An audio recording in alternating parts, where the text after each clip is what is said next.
बिस्मिल्लाहिर्रहमानिर्रहीम। अस्सलाम वालेकुम नाज़रीन कराम, आपको अपने चैनल पर खुशामदीद कहते हैं।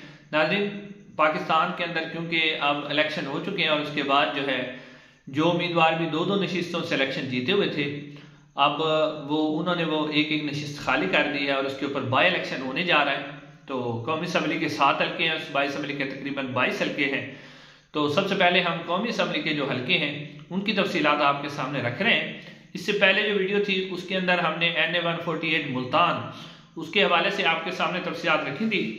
आज हम एक और अहम हल्का है NA 44 डेरा इस्माइल खान, उसकी कुछ तफसीलात आपके सामने रखेंगे और आपके सामने पूरी डिटेल देंगे आपको कि इस वक्त उम्मीदवार कौन कौन सी पार्टी का कौन सा उम्मीदवार है। नाज़रीन, अगर आप हमारे चैनल पर नए हैं तो चैनल को सब्सक्राइब कर दें और कमेंट सेक्शन में अपनी आरा का इजहार भी जरूर करें। नाज़रीन, ये जो हल्का है NA 44 डेरा इस्माइल खान, ये 2000 अगर आप 24 का इलेक्शन देखें तो 2024 में यहाँ से खैबर पख्तूनख्वा के जो मौजूदा वजीर आला हैं और पाकिस्तान तहरीक इंसाफ के सीनियर रहनुमा अली अमीन गंडापुर ने यहाँ से 93,000 वोट हासिल किए थे और वो इलेक्शन जीतने में कामयाब हो गए थे। उनके मद्दे मुकाबल जो मौलाना फजलुर रहमान साहब खुद इलेक्शन लड़े थे, उन्होंने 60,000 वोट हासिल किए थे और पाकिस्तान पीपल्स पार्टी के फैसल करीम कुंडी साहब, उन्होंने 35,000 वोट यहाँ से हासिल किए थे, वो तीसरे नंबर पर रहे थे।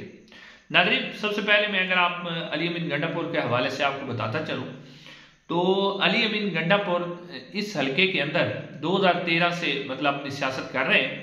2013 में वो यहाँ से जो शहर वाला हल्का है डेरा इस्माइल खान का, यहाँ से मेंबर सूबाई असम्बली मुंतखब हुए थे और उनका वोट बैंक भी रहा है। फिर पाकिस्तान तहरीक इंसाफ का वोट बैंक भी इसके अंदर मौजूद है। फिर 2018 में भी, यानी पहले मौलाना फजलुर रहमान यहाँ से इलेक्शन जीतते रहे, फिर 2018 में अली अमीन गंडापुर ने यहाँ पर मौलाना फजलुर रहमान को शिकस्त दी थी और वो मेंबर कौमी असम्बली मुंतखब हुए थे। अब 2024 में भी यहाँ से अली अमीन गंडापुर ने मौलाना फजलुर रहमान को शिकस्त दी है और वो यहाँ से MNA भी और सूबाई सीट पर MPA भी मुंतखब हुए हैं।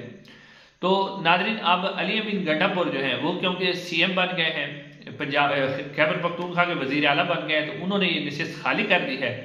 तो अगर आप पाकिस्तान तहरीक इंसाफ की बात करें तो पाकिस्तान तहरीक इंसाफ का यहाँ उम्मीदवार कौन होगा, तो इस हवाले से जो न्यूज़ तकरीबन वो कन्फर्म है वो है फैसल अमीन गंडापुर।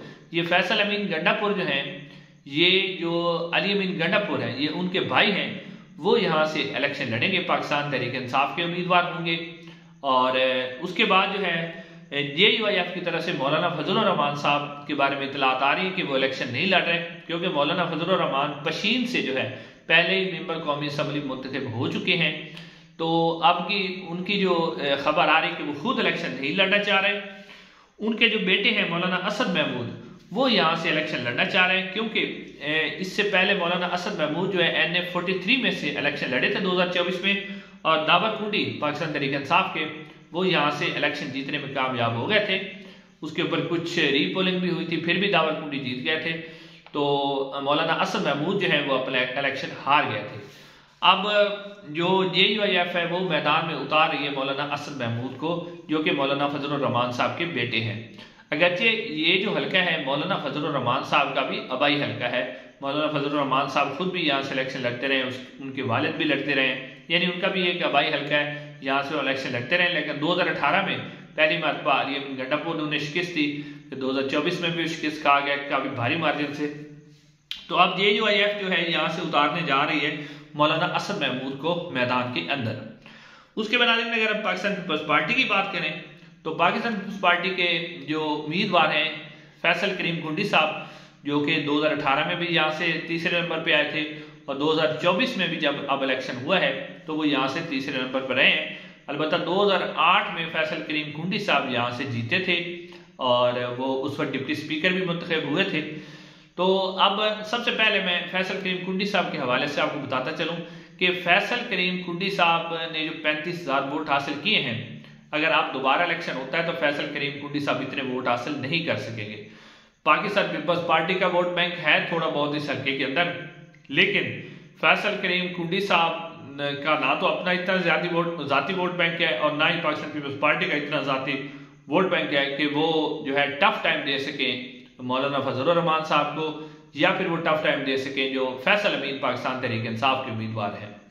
दूसरी तरफ जो मौलाना असद महमूद है, उनका इस हल्के के अंदर असर रसूख है। मौलाना फजल रहमान साहब का भाई हल्का है, उनका जाती वोट बैंक इस हल्के के अंदर मौजूद है। आगे 2024 के इलेक्शन में भी उन्होंने 60,000 वोट मौलाना फजल रहमान साहब ने हासिल किए, तो उनका वोट बैंक इस हल्के के अंदर मौजूद है और वो यहाँ पर जो है एक अच्छे उम्मीदवार साबित हो सकते हैं मौलाना असद महमूद, और काफ़ी टफ टाइम भी दे सकते हैं।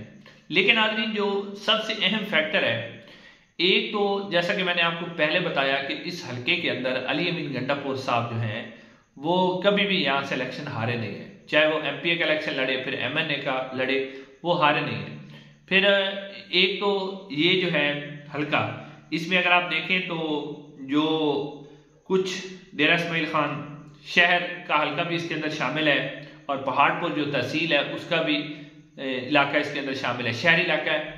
और फिर पाकिस्तान तहरीक इंसाफ का वोट बैंक जो है खैबर पख्तूनख्वा के अंदर वो उसी तरह इंटैक्ट है, बल्कि उसमें इजाफा हुआ है।